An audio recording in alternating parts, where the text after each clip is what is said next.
መጽሐፈ መክብብ ምዕራፍ 3 ለሁሉ ዘመን አለው። ከሰማይ በታች ለሆነ ነገር ሁሉ ጊዜ አለው። ለመውለድ ጊዜ አለው፣ ለመሞትም ጊዜ አለው፣ ለመትከል ጊዜ አለው፣ የተተከለውንም ለመንቀል ጊዜ አለው። ለመግደል ጊዜ አለው፣ ለመፈወስም ጊዜ አለው። ለማፍረስ ጊዜ አለው፣ ለመስራትም ጊዜ አለው። ለማልቀስ ጊዜ አለው፣ ለመሳቅም ጊዜ አለው። ዋይ ለማለት ጊዜ አለው፣ ለመስፈንም ጊዜ አለው። ድንጋይን ለመጣል ጊዜ አለው፣ ድንጋይንም ለመሰብሰብ ጊዜ አለው። ለመተቃቀፍ ጊዜ አለው፣ ከመተቃቀፍም ለመራቅ ጊዜ አለው። ለመፈለግ ጊዜ አለው፣ ለማጥፋትም ጊዜ አለው። ለመጠበቅ ጊዜ አለው፣ ለመጣልም ጊዜ አለው። ለመቅደድ ጊዜ አለው፣ ለመስፋትም ጊዜ አለው። ዝም ለማለት ጊዜ አለው፣ ለመናገርም ጊዜ አለው። ለመውደድ ጊዜ አለው፣ ለመጥላትም ጊዜ አለው። ለጦርነትም ጊዜ አለው፣ ለሰላምም ጊዜ አለው።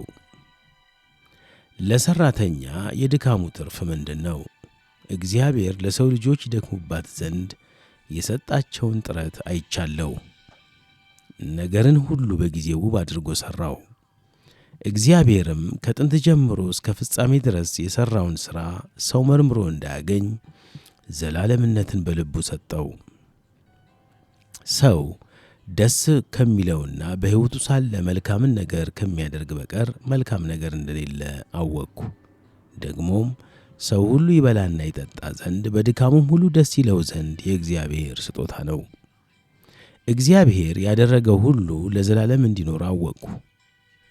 ሊጨመርበት ወይም ከእርሱ ሊጎድል አይቻልም። እግዚአብሔርም በፊቱ ይፈሩ ዘንድ አደረገ። አሁን ያለው በፊት ነበረ፣ የሚሆነውም በፊት ሆኖ ነበር። እግዚአብሔርም ያለፈውን መልሶ ይሻዋል።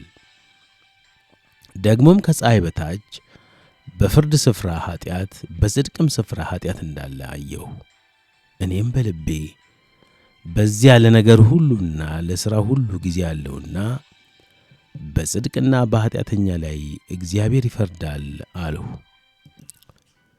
እኔም በልቤ በዚያ ለነገር ሁሉና ለሥራ ሁሉ ጊዜ አለውና በጻድቅና በኃጢአተኛ ላይ እግዚአብሔር ይፈርዳል አልሁ። እኔ በልቤ ስለ ሰው ልጆች እንደ እንስሳ መሆናቸው እንዲያዩ እግዚአብሔር ይፈትናቸዋል አልሁ። የሰው ልጆችና የእንስሳ ዕድል ፈንታ አንድ ነው፣ ድርሻቸውም ትክክል ነው።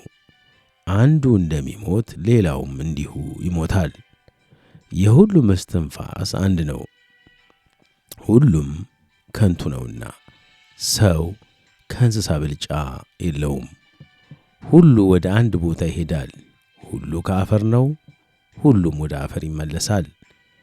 የሰው ልጆች ነፍስ ወደ ላይ እንደምትወጣ የእንስሳም ነፍስ ወደ ታች ወደ ምድር እንደምትወርድ የሚያውቅ ማን ነው? ያም ዕድል ፈንታው ነውና ሰው በሥራው ደስ ከሚለው በቀር ሌላ መልካም ነገር እንደሌለ አየሁ። ከእርሱ በኋላስ የሚሆነውን ያይ ዘንድ የሚመጣው ማን ነው?